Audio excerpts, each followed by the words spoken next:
Dear Arette, I pray this letter finds you well during this time of uncertainty. Uprooting one's life often proves challenging, but I have confidence that you will settle down promptly. Ah, Shrivnin, you so often spoke of your visit. When you did, none could miss the light that would flit across your eyes, much like sprites at dusk. I suppose that must have been old memories reforming before you. A piece of your very soul was stolen by the town, and now you get to retire there. I do hope the place has not changed too much, for the sake of your younger self. I still can scarcely believe it. To think you would forego your tutoring in the weaving arts and leave for a quiet life of retirement. Regardless, an educator of your caliber will be doubtless missed, and as your final student, I feel as though it is my duty to reiterate just how grateful I am for your tutelage. You opened up innumerable possibilities in a life I once thought predetermined. In truth, I now pity those who cannot see it. The web that binds the fabric of reality itself together. One great, unknowable tapestry that spans the horizon and weaves beneath our feet. Even now, I cannot get enough of how it glistens in the moonlight. Forever indebted to you, Bran. Dear Arette, it pleases me beyond measure to know that you have taken to your new home. I was, however, surprised to hear that you already long to teach again. It is clear to me that you need something to pass the time. Ooh, have you considered taking up ordinary weaving to distract those fervent hands of yours? I imagine there are many transferable skills between the two. Should that not work out, there are always other activities to occupy yourself with. Have a think. The last thing you want for your retirement is the ever-present stress that accompanies teaching. On that subject, since you, left before my training was fully completed, I've decided to dedicate myself to my continued education. Self-led now, of course. In fact, just today I managed to cut a strand loose from the web itself. Oddly enough, the moment I sliced through, my hairs all stood on end. I've attributed that to those macabre scissors you gifted me. Even holding them puts me on edge. Are they truly made of human bone? I'm beginning to hope that was a jest of yours. Regardless, I used the strand to link a candle to the seat I presently sit upon. Now, call it frivolous if you must, but I gained valuable insight from this, and a rather comfortable heated seat. As for your question, I am still in the employ of my family shop, but not for long. You see, I believe that I have secured lodgings, despite my meager budget, and all that remains now is to inform my father of my departure. Control over my own life is within reach. But just the thought of a confrontation with him sends trembling waves throughout my whole being. Perhaps I've been too hasty. I realize that it may be a while before I see that done. Still practicing what you taught, Bran.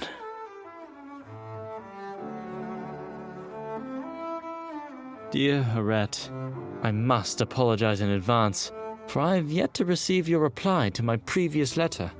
This was regrettably necessary, for I have some wonderful news to share. Session must always find a way to balance the scales, however. So with these good tidings comes a catch, one that has left me in dire need of your wisdom.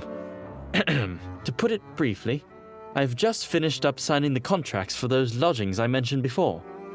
In one short week, I will be free from my life of familial servitude. Is that not wonderful, Arette? Of course, that also means I have but a week to deal with Father. Oh, I can already feel the hours slipping by. My inaction has done naught but deprive me of the opportunity to close this chapter. Perhaps inaction is the best approach. It would certainly be more straightforward to turn tail and leave without a word. Though, I doubt even I could show such flagrant disregard for all he has done for me. Arette, please. I've been agonizing over this all day. What would you have me do? All I may do now is pray that this letter flies on swift wings. Thank you, Arette. Without your prior intervention, I feel as though I would have settled into a hollow life, one where I fulfill naught but the dreams of another.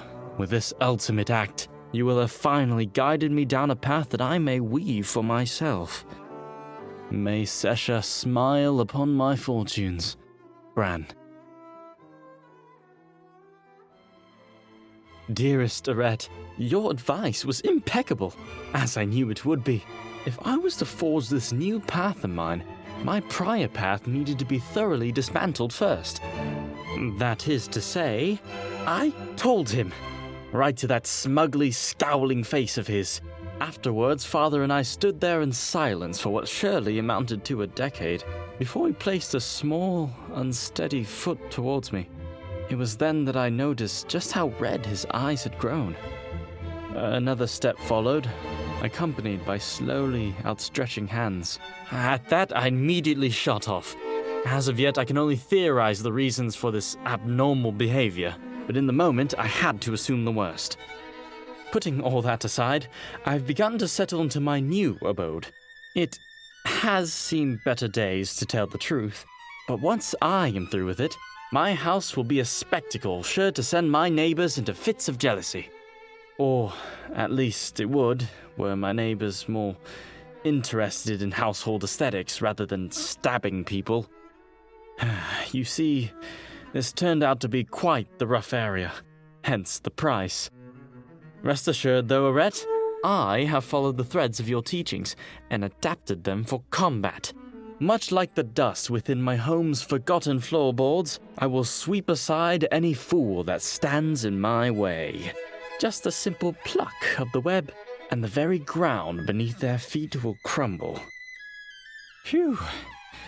That got me riled up, to say the least.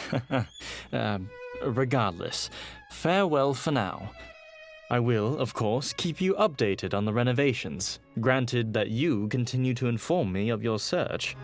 I'm certain there is an activity for you out there somewhere, frantically calling your name.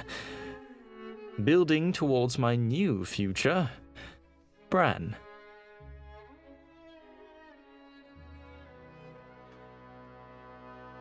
Dear Arette, I seem to have struck a nerve with that last letter, so allow me to clarify.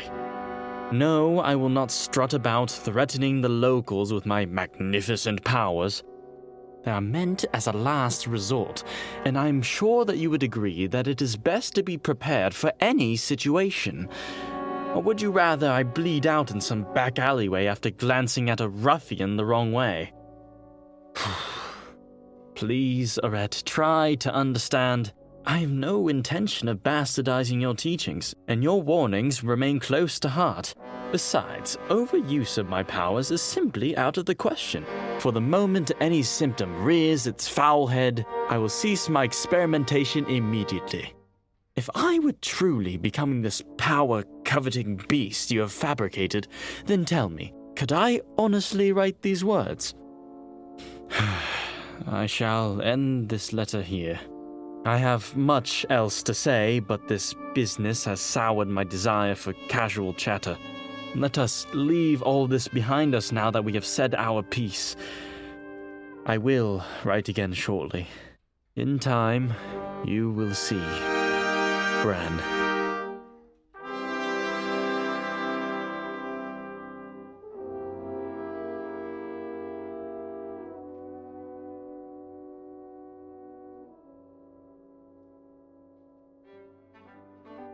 Dear Arette, I have been swindled, hoodwinked.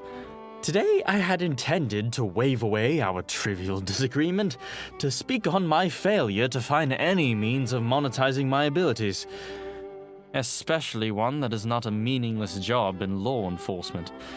However, as I was settling in for a night of writing, a great, lumbering brute burst through my door. I was taken aback, and as its stone body heavily stomped towards me, all my training and preparation for this very moment left me in an instant.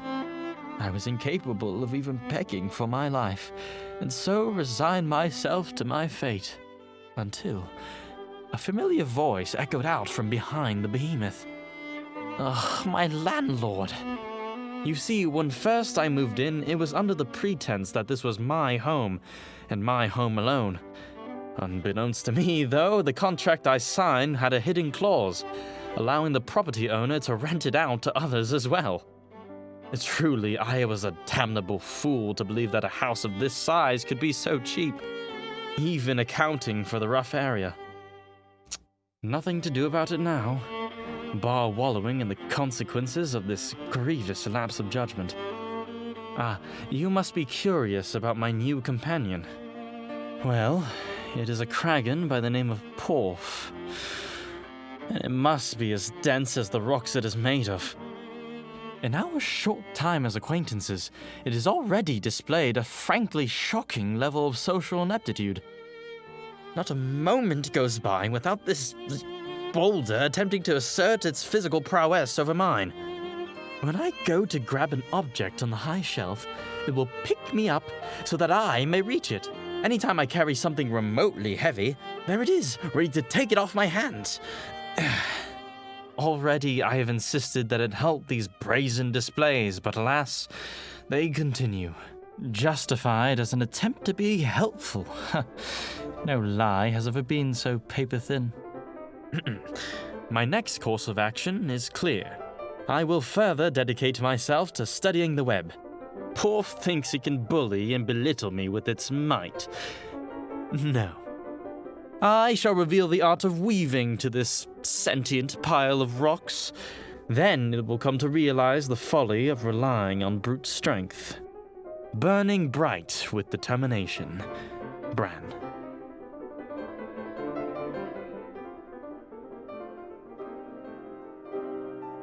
Arette, this letter, how can you call this good news?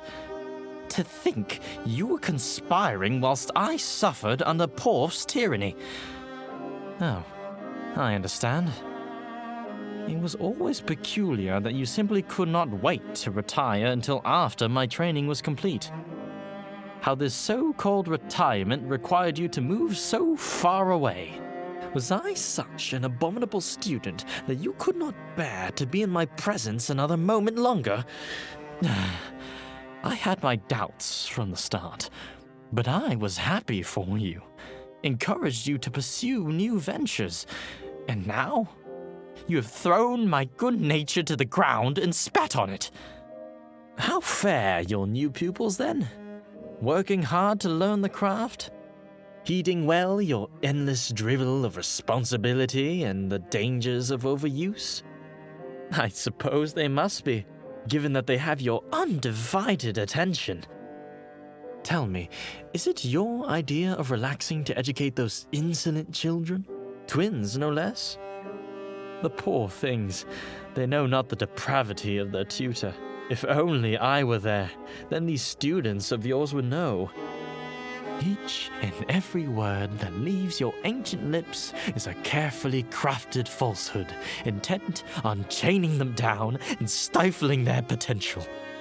I have held myself back on your behalf for far too long. Do not expect another letter from me. Just know that I have torn apart the suffocating cocoon you swathed me in, and I am long due my metamorphosis. Farewell, Arette. Bran. Arette? Yes, there can be no mistaking it. I did not believe I would see or hear from you again. After all, we did part on rather poor terms. Well then, how fare your young students? Abandoned? You certainly have gotten good at that. Forgive me, a low blow. Not much use dwelling on the past now, anyway. Though, if not for your betrayal, I never would have surpassed you. Clearly, your caution kept you limited and allowed me to bridge the gap. No matter. You have returned, and for that I am glad. In fact, your timing could not have been more perfect. You see, I believe I have found the solution. Humor me as I walk you through it. Do you recall my first weaving lesson? You explained to me the fundamentals of the web, the first of which was, the web may only interact with a living being through direct contact. In effect, the ripple of a plucked web will not tear anybody nearby to sunder, only the ground beneath their feet. Simple enough, but this raised a question. Are the rocks that make up a kraken's body alive? They certainly are not living before it has taken control of them. And should the kraken abandon a rock, it is not a living being then either. Does the magic that animates the kraken imbue life temporarily? Or does it simply manipulate the inanimate object? If it is the latter, then I theorize that kraken are uniquely susceptible to the powers of a weaver. So then, you understand the gravity of my hypothesis? If I am correct, I will never have to endure another second of mortifying patronization from that boulderous buffoon. It may have physical superiority, but my reality-shaping powers more than even the fee. That was much too close. Porf's blundering into the room forced me to quickly secret my plans away so as not to reveal them early. The fool. It still attempts to dishearten me with its inane ramblings. Little does it know, I have actively ignored it for months. Though it came in at a most unfortunate time. Too unfortunate. Porf may be growing wise to my intentions. It seems that the closer I've gotten to overcoming the brute, and the deeper my skill in weaving has grown, the more I have felt the pressure of an inescapable presence observing me. Eyes peer from the shadows, skittering about at night. The racket has made it hard to sleep as of late. Could it be that you were... No, this is all Porf's doing. It must have a greater degree of control over its rocks than I previously calculated. And what if it has discovered my weaving prowess?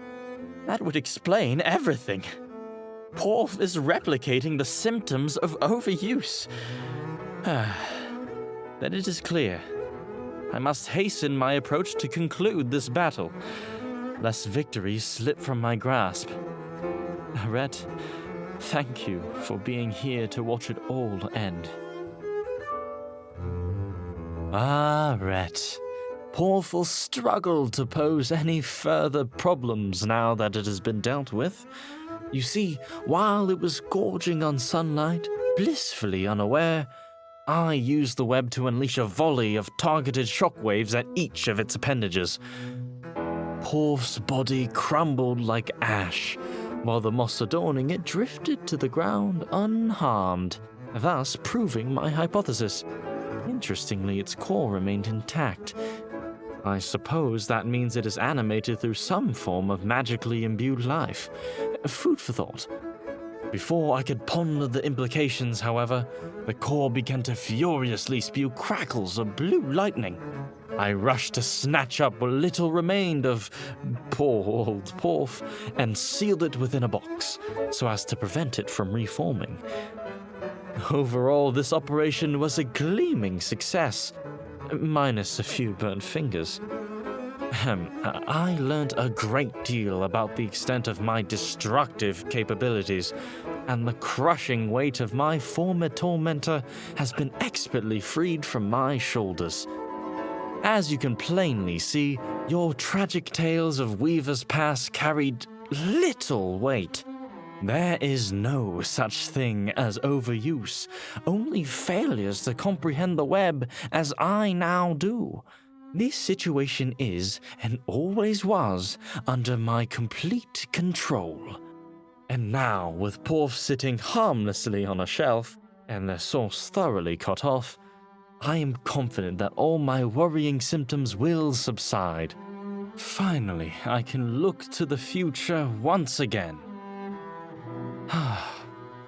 The possibilities are, quite frankly, overwhelming. How can I... You think I should take up teaching? Perhaps I should. If I were to alter the lessons you taught me by erasing the, needless caution, and combine those with my own discoveries, I could usher in a new generation of weavers. What better way to show my appreciation of you than to follow in your footsteps? Arete, somehow I was wrong. It has not stopped. Nothing has stopped. The cacophony of scuttling, the horrors that lurk within the corners of my vision. Whenever I awaken from fitful sleep, my body is covered in marks, as if something has been crawling all over me. I have had to forego any hope of rest. I cannot afford to be defenseless. These effects are surely beyond the scope that any single Kragan could achieve, especially when confined. Thus, I am left with the realization that there are external forces at play here. Whether they originated from my old compatriot, however, I know not. An interrogation of the fool is required to confirm either way, but whenever I approach that accursed box, my hands begin to quiver and slicken with sweat. I cannot fathom why. It is I who is in control. Arete, now that is a brilliant suggestion. I would expect nothing less from my very own tutor. If the threats are external, I need only prevent them from reaching me. It would take some time, but cocooning this building within the web itself should warp the truth of this world in such a way that nothing may enter. I must get to it right away. The sooner I can finally rest, the sooner I will be able to search for my own pupils. Arete, you never fail to impress.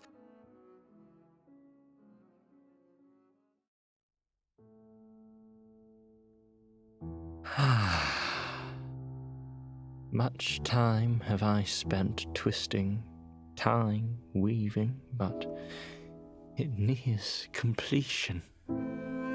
My fortress, a place I may find peace. A shame those scissors you gave me cut their last, but they had grown dull, and I pushed until they snapped. No great loss. My hands work well enough, despite the destruction caused. Progress has slowed, though, not due to the scissors, but because, well, Arete, what would I have done had you never entered my life? If you had not approached me that day? In my heart, I know, I would have wilted away. The moment I pieced together exactly what my future entailed, I ran from it. You sparked that feeling, that there was more to life than following footsteps. Why then? Why is every moment spent weaving my salvation consumed by me? Outside the store, grinning from ear to ear as I chat with customers and wave them inside. One hard sell, another brazen offer. A price cut for our most loyal customer. Soon enough, I'm running it all. Father watches on from the side. All now out. proud, so proud of his rebellious little boy that grew into a man. What have I forsaken? What did you make me leave behind? Arette, you opened my eyes once, so please, close them for me.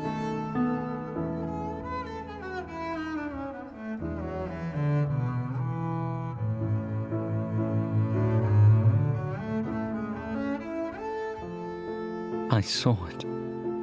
My eyes will never shut again. That sickly moon.